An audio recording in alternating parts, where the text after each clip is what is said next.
In this video, we'll be walking through common ways we use the Publish to Word feature in Storyline 360. Let's take a look. You will inevitably be contacted by someone who would like to have something to reference after they're done taking your course. Using the Word output is a great solution for this request, and we have a few suggestions.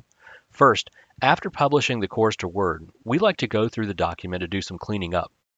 This would include removing the quiz question tables,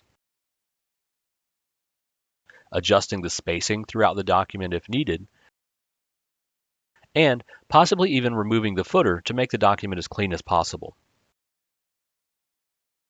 Then, doing a Save As in Word to convert the file to a PDF will hopefully prevent people from editing the document.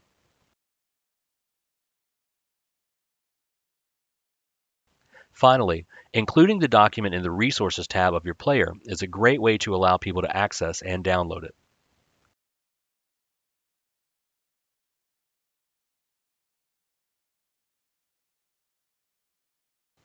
Another helpful use for the Word output is easily capturing script changes your reviewers would like to make.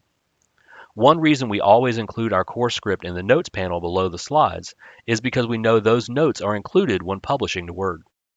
Simply turn on Track Changes and then provide the Word document to your reviewers along with the Review 360 link you typically send. Doing so not only provides your reviewers with a way to leave comments about visual changes to your course in Review 360, but also allows them to provide you with script edits by making those changes directly in the Word document. Last but not least, you might be lucky enough to not be responsible for recording your own audio narration for your courses. If that's the case, then you need to figure out how to get the course script over to the narrator.